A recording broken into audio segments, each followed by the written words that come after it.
Hello, my name is Kermos, and today I will be talking with you about global racism, and my partner will finish the other half of this project.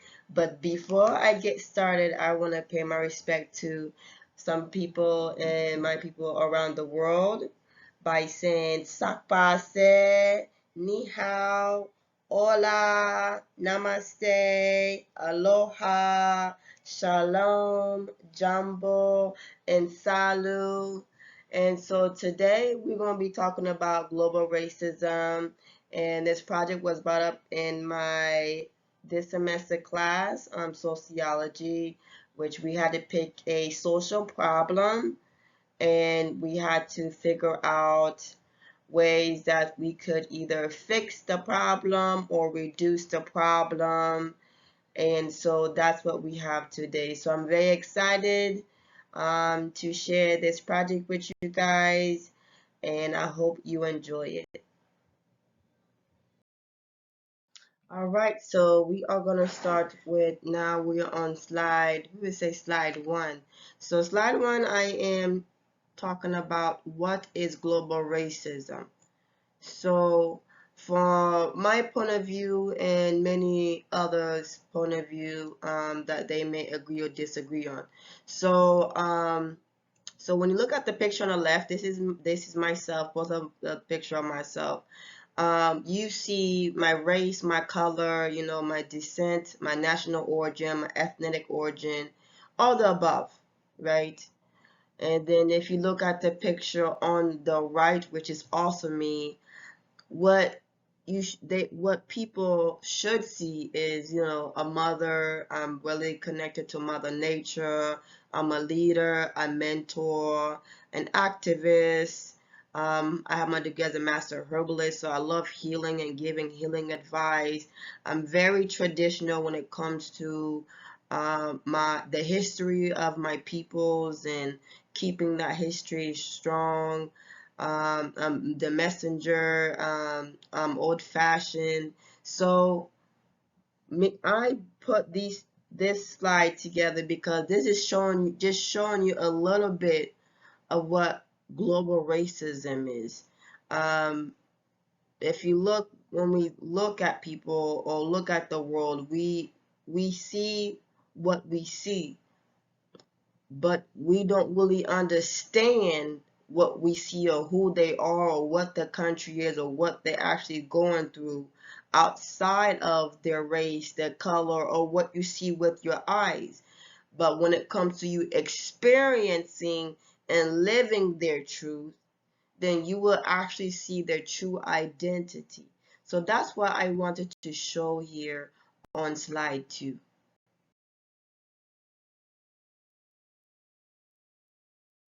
So I know I said slide 2 at the beginning, but no, on slide, this is slide, we're going to say slide 3 because it is slide 3.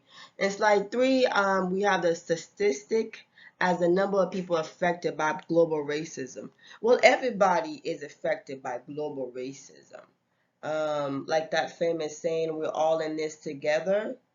So everybody is affected by global racism. If you look at the map on the right where it says modern slavery, we can see Europe, the Americas, we have the sub-Saharan Saharian Africa, the Middle East, and North Africa. So when it comes to the statistic of number of people affected by this social problem of global racism, as you can see on this slide, the whole world, everyone is affected by this social problem.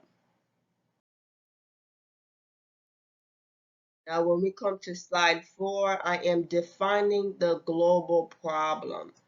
All right, so when it comes to social global racism as a social problem, pollution, unemployment, inequality, environmental control, and as you can see on my picture, a lot of global issues. It really affects the environment when it comes to global racism, political, economic, when it comes to defining the global problem of global racism.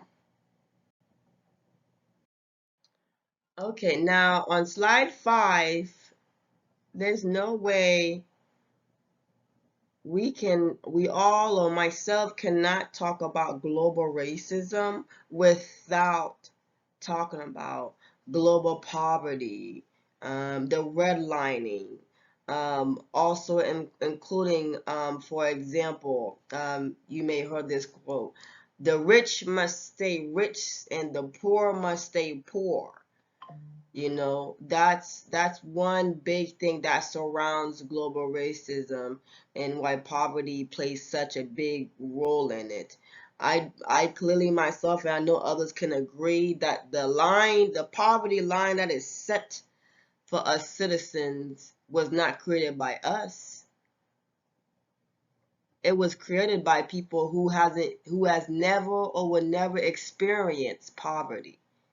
It's in their eyes to see what they think poverty look like. So I have a video here. I got this video from one of my assignments my professor had us to do, which taught us about global poverty. So the link is below. So great, it'd be greatly if you want to go check that out. It gives you some great information and data that'll be helpful, because knowledge is power at the end of the day. All right, so on slide number 6, we are talking about the symptoms and the effect of global racism. So I've named some of the symptoms and effects of global racism on the side, but you can also look at the picture of the little girl carrying, which a picture can paint 1,000 words, right? And as you can see, poverty, hunger, financial stability, immigrant status, homelessness, neglect of children, lack of education. So when it comes to the symptoms and effect of global racism, it cannot be rocket science. It cannot be rocket science. All right, next we are on slide 7. And on slide 7, I will be talking about the cause of global racism. Whether many people want to admit it or not, or they may like, oh, you're stuck in the 18th century, you're stuck in the, please, okay, please. For us to be able to have any kind of change in this world, we must acknowledge our past and what is still going on. If we are not yet acknowledged that, we will never get to certain changes that should happen. So, for instance, when it comes to the cause of global racism, I have history and trade. So when it comes to history, as you can see here, slaves to be sold, a cargo of 94, etc., etc. And then as you can see at the bottom picture with the chained um, colored woman or man. And as you can see at the other picture, which even goes back to if people believe, in the Bible ages, where, as you can tell, slavery was also happening back in the Bible ages, and you can see that within the woman, which equal, sex trafficking, kidnapping. Okay, so then when you come to the trade part, as you can tell, the first picture, somebody who we all know, not minding their own business, coming and interrupting a tribe and trying to take over, right? All right, we know that's Columbus. Yes. And then if you look at the bottom on the side of it, again, slavery, slavery again. So then if we look at trade, look at the bottom picture with country A, country B, trade. Hey, you have this, So I have this leg straight off, right? All right. So, and then we look at the last picture, which people again say, "Oh, you're living in the 18th century. We all slavery is over." Please save that for somebody who's unaware. All right. So the last picture you see, slavery on the left of what many people may say, "Oh, that's the 18th century, 17th century." And then you look at the picture on the right of people working in an office, like people in China and people even in this world. So there's not much more to say about that. But again, a picture can paint 1,000 words. Right, so for the ninth slide, we have Communism in its History by Timothy Jacob Wise, which is a great video. I definitely want to uh, push you or motivate you to go watch the video. And this video just explain again the age of colonialism. Many people will be like, "Oh, well, these people were slaves. These people were slaves." Oh, yes, they were. But come on now. Come on now. When we think about racism, you're not thinking about Asians and blah, blah, blah. No, you're thinking about white and black. Okay? So yes, there was many other people who were slaves, but the foundation of history as we know it was built on colored people. On colored people. So this video is a great video, which I really love because it's a man explains so much, but one thing that I appreciate that he expressed is how white supremacy, other Caucasian people had other Caucasian people go against other people because they wanted to fit and belong with the other white people, even though they did not fit or belong there. So I mean, it's a great video. And I would definitely motivate you to go watch Timothy Jacob Wise talk on this video and express the age of colonialism. It's a really great, awesome video. Um, but yeah, definitely go check that out.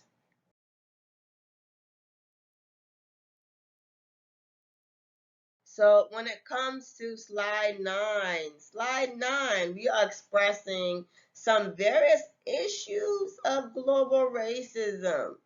And once I saw this question, I was like, the blame game. Everybody knows the blame game. Yes. Yes, we all know we want to point the fingers everywhere. No, it's your fault. No, it's your fault. And that's a big role of global racism. The blame game. And I have this link right here, www.pbs.org slash WGBH Frontline Film AIDS. I I put this again, this is one of the resources in the discussion that we had to use when it came to one of our assignments. And this video, I mean, you cannot, if you want to know what a blame game is, and you're still like, what do you mean? Like, yes, go check this video out because I will say this. So, long story short, this film is about AIDS, right? So the whole film started off saying that when it came to the disease AIDS, it started in the US, right? It started in the US. And it started with the men and partying and the bars and the drugs and the needles and the sham, the needles. And then all of a sudden, US is like, oh, there's no way it can start from here. Let's go blame Africa. Like, whoa, what? So they take all their people and stuff, they go to Africa and say, oh, it started in Africa. Oh, okay. And then out of nowhere, they're like, "Oh, now it's some Haitians, men and women are getting the disease. It's not just men on men, and now Haitian are the, it must be them doing voodoo." Wait, time out, sir. Hold on. So you're telling me a disease started here, and now you want to go to other countries and point the fingers and say they started it here? And then what baffles me was when they said, "Oh well, Haitians have it now. It must be their fault because they do voodoo." What in the bumble? Like, I was just highly confused. Now, if that's not blame game and pointing and fingers, baby, I don't know what it is. Okay. And then one fascinating fact I found about this video was a simple fact. I don't know what the president name is, J.F. Kennedy. I don't know what his name was. Clearly, he even stated doing a preach in the United States that, hey, the disease started here, so let's not blame Africa. You know, even the president at that time when that was going on was trying made a speech saying, hey, why are we, you know, and even Nelson Mandela, he was a president. He was a president of Africa that time. He didn't pay them no mind, and his people and his country's like, how come we're not trying to get how come we're not trying to get um diseases and cure for this disease? And he didn't pay him no attention because, I mean, what do you mean? You know, uh until this day, people still question Nelson Mandela. Like, how come you never talked about AIDS and trying to find a cure and all this other stuff? It's a great video. It's a great video. There's two parts to that video, but I mean, if you want to understand the blame game, I mean, look at this video. Check it out, guys. All right, on this 10th slide, um, this video is really great. I literally want to push and motivate you to go check this video out. The YouTube link is at the bottom of this video. And again, how structural racism work. And I might pronounce her name wrong. Teresa Rose. She explains and goes into detail. It's either you know, you know. If you don't know, that's why knowledge is power, and that's why I'm here to give you good information that you can go and look up for yourselves. Because you don't believe what I say. I'm giving you plenty of data, and it's true fact data, up to date data that will explain the social problem that I picked and why I'm so passionate about this, sharing this information with you guys. So definitely go check this video out. Great information, and it will hopefully open some eyes and take some sleepy out of some people's eyes. All right, so we are at the nitty gritty of my pride of this project of social problem of global racism. Now, after I give you this, if what I told you before this slide, you still didn't understand the message, you still don't understand what global racism is, you still didn't understand the assignment, I hope this slide and the next slide gives you a clear view and perspective of what global racism is, right? I hope so. So we have, you see this map here. All right, you have my country, Haiti, but in America, they say Haiti, right? But it's Haiti. And then on the other side, you got Dominican Republic, right?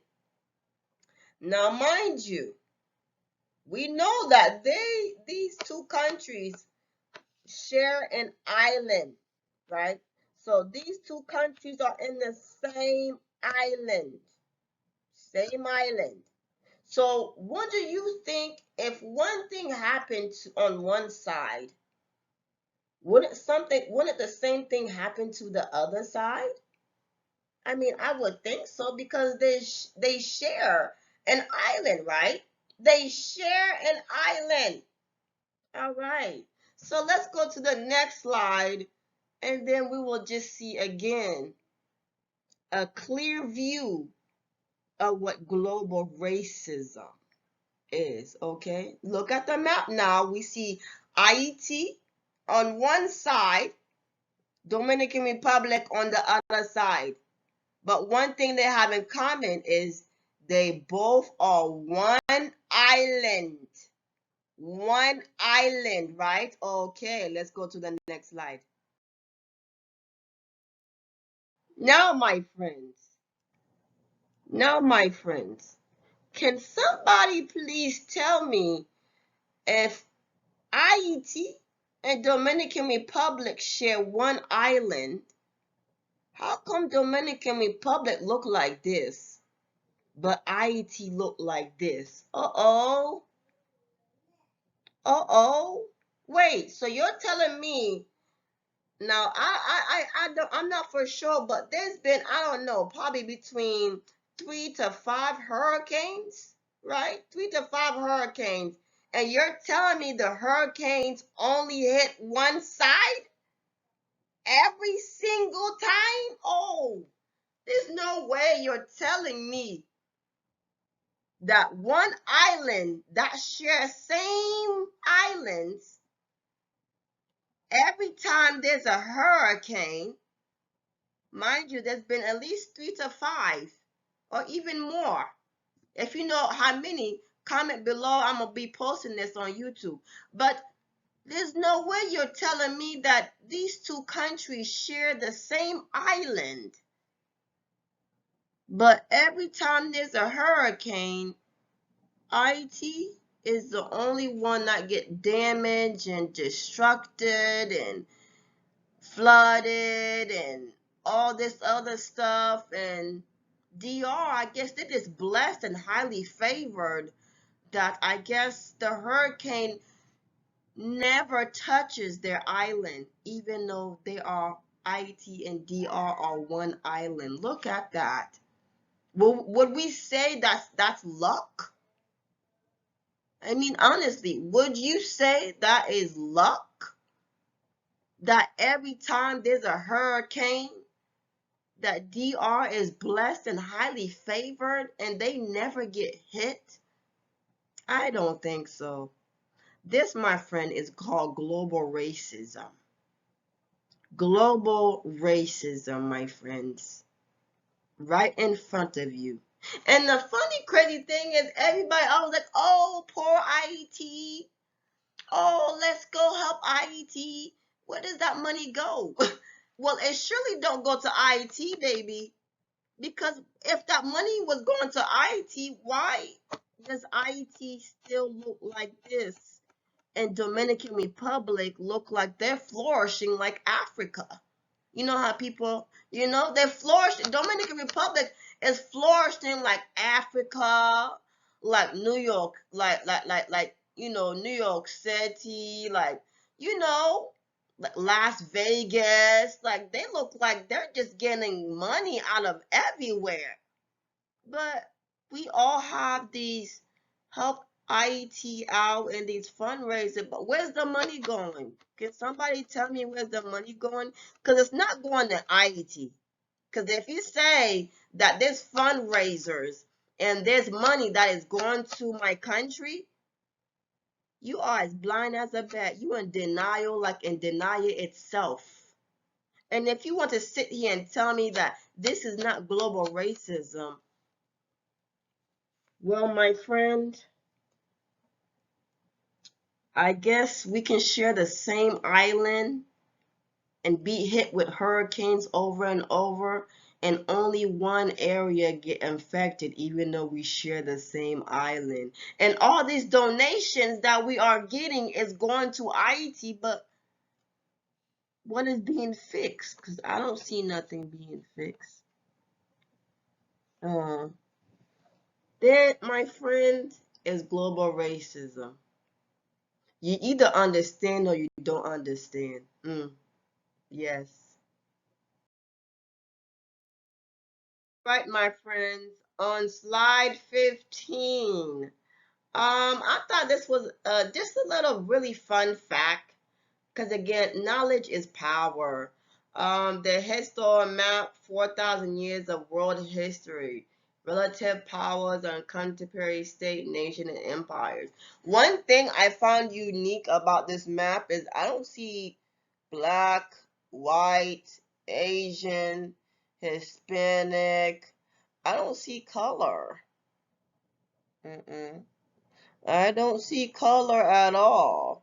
I see Chinese, Mongolians, Iranians, Babylonians, Haitians, Egyptians, Mediterranean people, Aegeans, first middle second middle. Yeah, so on and so forth. This is a really unique map, but one thing I don't see is black, white, purple, yellow, blue. I don't see that. So, yeah, yes. Right, my friends. So, on slide 15, um, I was asked what can be done to prevent this problem. Well, in my honest opinion and truth, I wrote up here, it's impossible to stop global racism since history has created a world to this day, and racism is ingrained in it. Can global racism be prevented? No, it cannot. Can it be solved? No, it cannot. I mean, it's history. For us to solve global racism, right, and for us to prevent it, we would literally have to start life all over again. And as you can see this picture here, we would literally have to start life all over again. All over again. We would all have to start with the bottom circle from us being animals. Bring back the dinosaurs. So can global racism be? No, it cannot. It cannot be prevented. It cannot be solved, because that's what this world and the history and the poverty line and everything is surrounded. It's surrounded around racism. The Caucasian must be at top, because if the colored uh, understand who they are and their power, they might take us down, and we are scared. Right? So then that's where we create poverty lines. That's why in job application they ask you, what color are you? Me personally, what does it matter what color I am for a job? Why does it matter what color I am? So you can see if you can hire me or not based on my color. What does it matter what gender I am?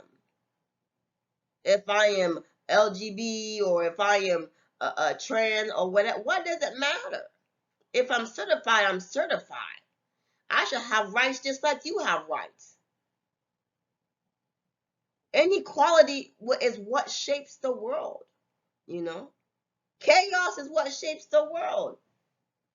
But one thing I can say is, now when it comes to how can you fix global racism in my country, which is Haiti, hey, let's be equal. Let's show equality. Hey, if you're going to hit Haiti with a hurricane, make sure DR gets hits too. If you're going to donate money to my country, make sure they get the money and not DR, you know? If you want to help reduce that, why don't the US take themselves out of my country and keep yourself in your own country? I mean, but we know that's not going to happen, right? But I mean, but who am I, right?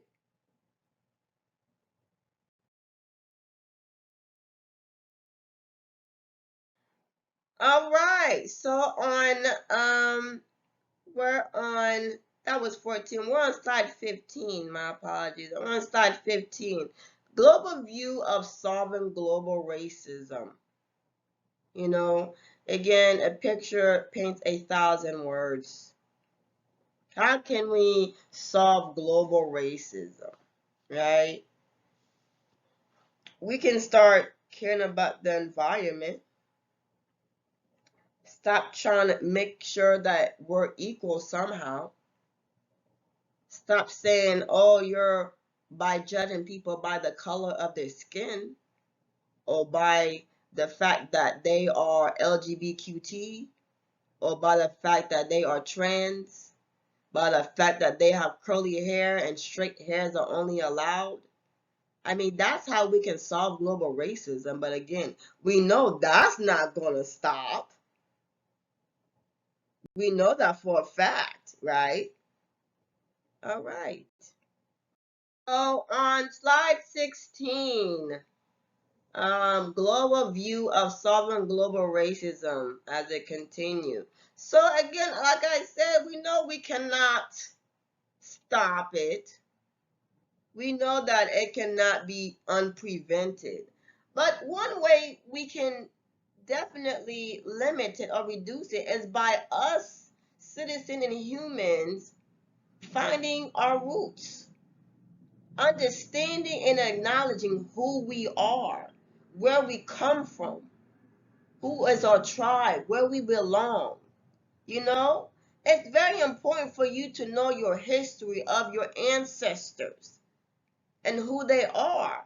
In this video right here, which I thought it was very awesome again, this is one of the resources that um, as I used in my discussion, I found in my college document data where there's this film called Finding Your Roots that helps movie stars, even anybody, just understand their past and understand where they come from and their roots. You know, we cannot prevent or solve global racism, but you as a human can take a step by understanding who you are, not by what people tells you who you are, by you understanding your roots and who you are. That is a major step in everybody. It don't matter what color you are, but that's a major step of you understanding who you are and your roots. Okay? And lastly, our conclusions. So, in the conclusion of when it comes to global racism and solving it and reducing it and with preventing it, we know that cannot happen. But look at this picture over here, exploring anti-racism. This is what us as humans can do, right? Step out. All right. Stop being in denial and thinking because technology is advancing that the past is in the past. That's not it, my friend. Just because technology advanced doesn't mean sex trafficking is not happening, right? That doesn't mean slavery is not happening. There's not house slaves. Matter of fact, in Texas and in the South, slavery still exists. Still exists till this day. So we can start by what? Stop denying the problem. Stop avoiding hard questions, right? That means you're in the fear zone. When you're denying that there is a problem and avoiding hard questions, you're in the fear zone. You step out, you need to step out. All right, the learning zone. Reach out. Listen, ask questions, acknowledge the privilege that white Caucasians have and the white supremacy have and the Asian, the Hispanic, and the African American, and the foreigner, and the immigrants that they have. Be vulnerable and educate yourself because Knowledge is power, my friend. Knowledge is power. And lastly, and once you start doing that, you will be in the growth zone. Speak out. I advocate for others. I yield to the marginalized. I yield to the marginalized. I learn from the mistake and I value diversity. Okay? Let's take these steps. Come out of the fear zone, go to the learning zone, and become part of the growth zone. Become part of the growth zone.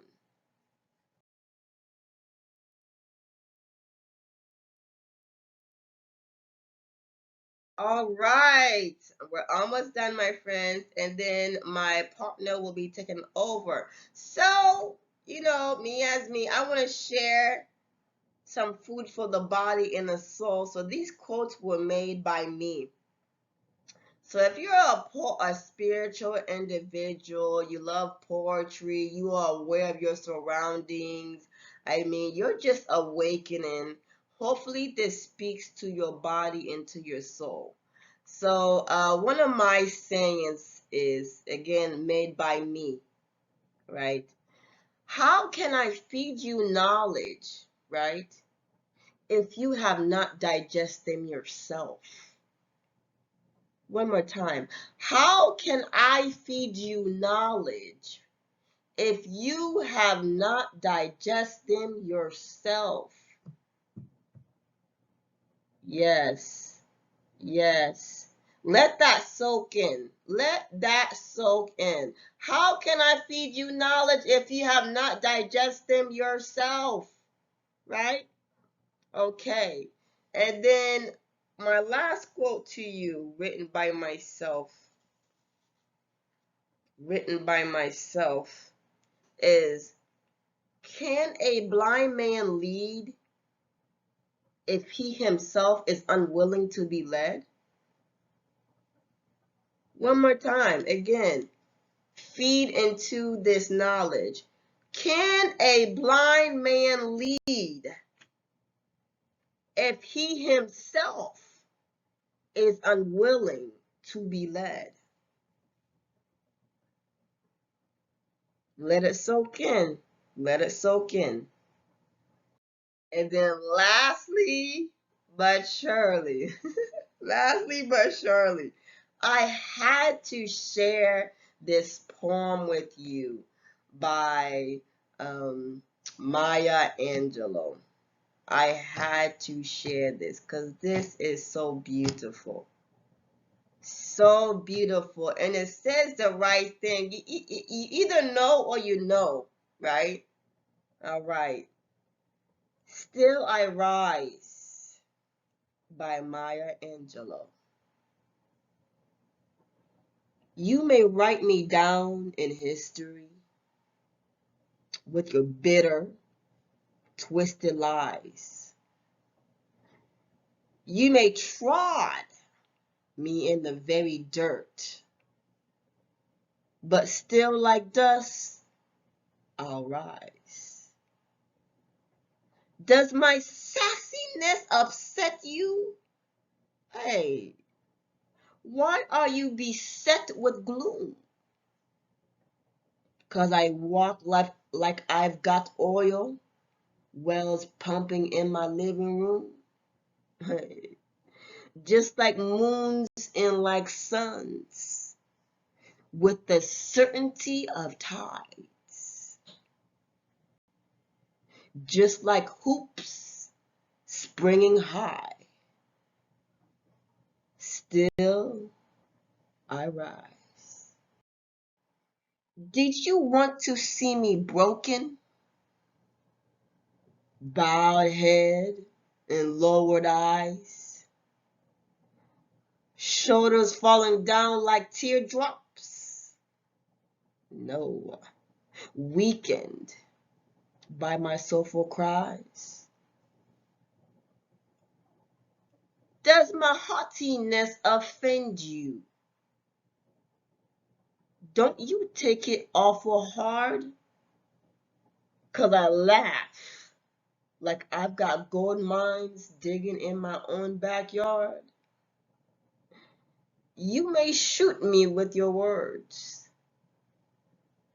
You may cut me with your eyes. You may even kill me with your hatefulness. But baby, still like air, I'll rise. Does my sexiness upset you? Hey, does it come as a surprise that I dance like I've got diamonds at the meeting of my thighs? Out of the huts of history, shame, I rise. Up from a past that's rooted in pain, I rise. I'm a black ocean leaping in wide, welling and swelling, I bear in the tide. Hey, leaving behind nights of terror and fear, yet I rise into a daybreak that's wonderless clear, but baby, yet I rise, bringing the gifts that my ancestors gave to me. I am the dream, yes, and the hope of the slaves. Yet I rise. Oh, yes, I rise. Baby, I rise. And I will continue to rise as you wait for me to fall. All right, that is the end of my project on my part. These last three slides, they're just resources. All my sources that I got from everything you see is on these three slides. Now I am about to pass it down to my partner Esperance, and she will now share with you guys her part of the project, which is expressing global racism in her country, where she is from, which is Africa. I hope you guys enjoyed this part of the project and continue to enjoy it. Until next time, au revoir, my family, and take care of your body, eat well, educate yourself, and at the end of the day, knowledge is power.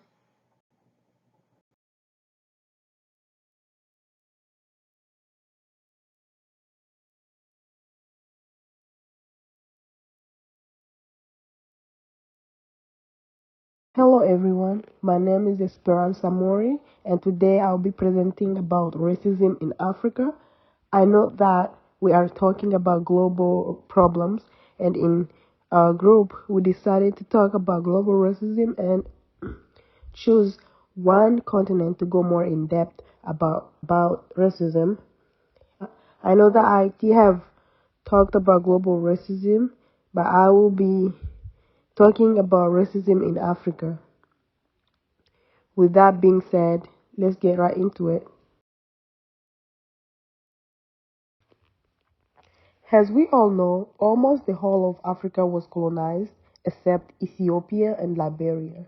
And with this colonialism, it came a lot of problems and a lot of changes in the continent.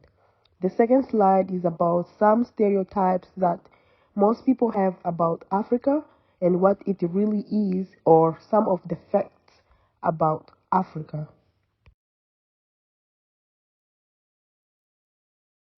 According to the Oxford Dictionary, racism is defined as prejudice, discrimination, or antagonism by an individual, community, or institution against a person or people on the basis of their membership in a particular racial or ethnic group, typically one that is a minority or marginalized. It can be shortened by the 2 points I wrote on this slide, and the picture says it well than I can ever do it. It also includes negative emotion reaction to members of the group, acceptance of negative stereotypes, and racial discrimination against individuals, and in some cases it leads to violence. According to Human Rights Careers, which talks about the root causes of racism, it pointed out 10 causes, and these causes can be applied globally because it is what causes most of the problems in the world, or should I say, racism in the world. The first cause is greedy and self-interest. In Africa, this differs because as a continent that was colonized, our own people have their own part in this greedy, where they discriminated their own people by selling them to colonizers for something as little as salt back then. Racism in Africa is also caused by materials. African became racist towards other African because of the materials they owned or the other person owned. The other cause of racism is failing to recognize racism in oneself, scapegoating, and quick unconscious judgment.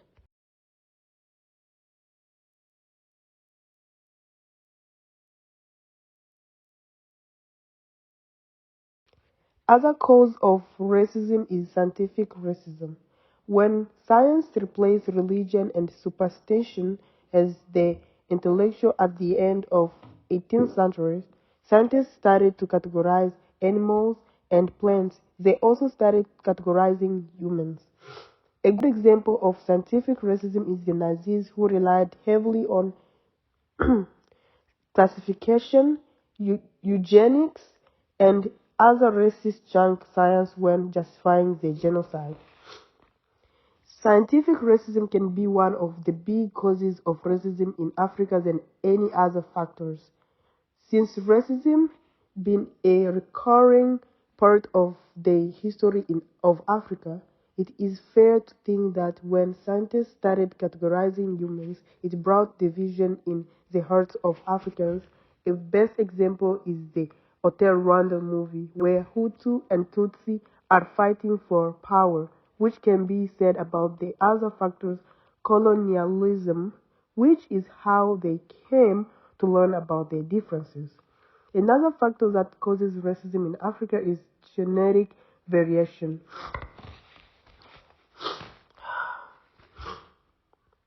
We see this in almost every country in Africa where people want to live according to their culture and tradition rather than being modernized.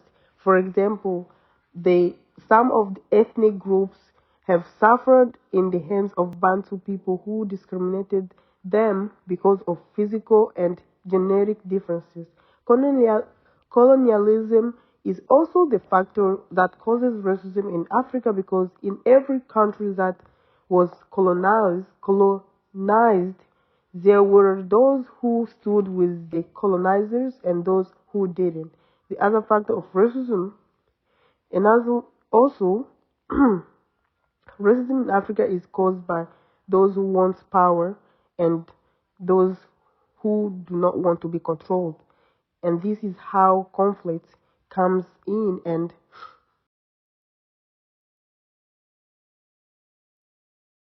hatred towards people who are different from us is an effect or symptoms of racism. When someone is racist toward another person, they are showing the hatred in their heart. Conflict of any kind can be a result of racism. A good example is what happened in South Africa and in Burundi. Identity crisis is also a result of racism. We have people in Africa who think they are white because of their fair skin color and chooses to identify as such.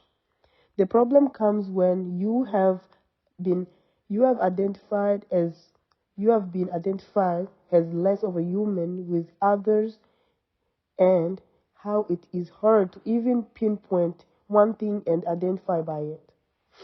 Poverty and educational opportunity is also the effect of racism.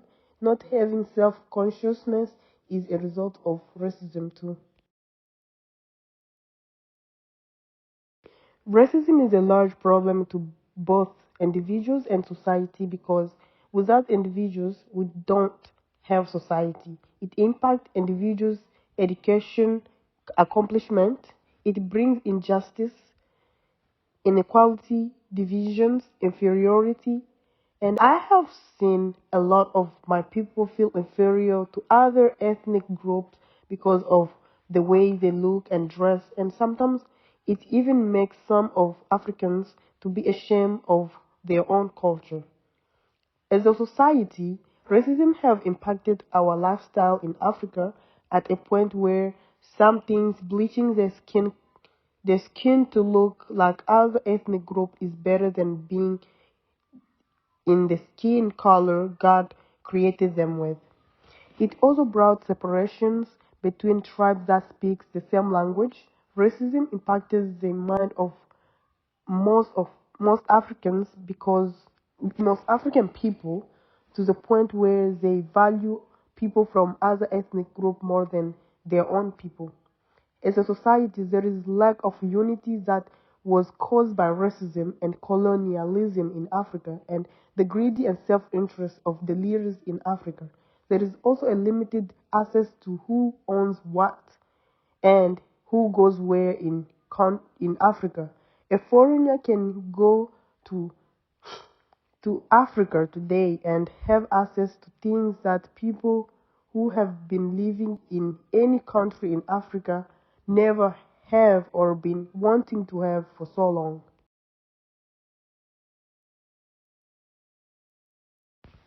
In slide 8, I put a statistic chart about how South Africans have seen race since 1998.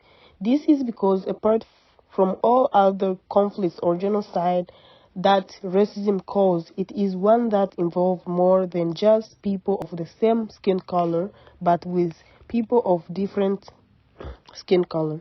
Systemic racism have impacted Africans in all aspects of life, even though there is not much statistic to show for it, but I guarantee you that 9 out of 10 African you meet will have something to say about how racism have impacted their lives. Some of various issues caused by racism in Africa are exclusion, genocide, job opportunities, health, and many more. If you follow any news about African countries, you will know that Congo and Rwanda never get along with one another, which brings exclusion between the two countries. We also know that most of Africans are racist towards one another, and that can cause lack of job opportunity for some Africans. Food shortage can be caused by racism too, and this happens when people in control refuses to give food to the other ethnic groups. Racism is more of mental problem than it is physically. So if we are going to solve it, we will have to start by educating ourselves about racism and how it came to be an issue or a problem. This can be done globally too. Striving for equality and unity between countries and people can help solve racism in Africa, since racism exists because some people have the intrinsic need to feel superior to those identified as others. We can also learn to accept and embrace our differences. That way, no one will feel inferior or superior to another. Same goes with embracing one's culture. Our culture in Africa is what makes every country and every tribe unique, so it will benefit the people and countries when we embrace our culture and not be ashamed of it. Another way to solve racism is being able to hold yourself accountable for the part that you have played in this problem and being able to examine your own bias and where they come from. Listening, communicating, having empathy, inclusive activities, learning with humility, raising public awareness are other solutions to racism. When I say listening, I'm not just meaning to sit there and listen without understanding. No, is when you listen to a person tells you about their experience or communicating about how they feel about it, with you being with an open mind to understand and to be there ready to to learn and to have empathy, to know that this person have gone through this, have experienced this, and how can we solve it. That's where we bring inclusive activities where everybody can share, can feel welcome, can feel included, and learn with humility, not learning from a place of hate, but learning and being open to be taught with a humility, knowing that we are all human and we can make mistakes. Raising public awareness is when you stood up for someone who's experiencing racism or shouting down the person who's trying to be racist to another person. To solve racism, we will have also to fight for racial equity. That way, there won't be racial hierarchy in the society. We also have to fight against racial policy, and that is the only way to solve racism. Everyone have to strive to be anti-racism instead of not being racist, because there is a difference between the two. We also need to understand our own basic assumption of why racism exists. This will help us know whether we are part of anything that causes racism or part of those who wants to solve it. Thank you so much for listening to my presentation. I've been your host, Esperanza Mori. Thank you very much.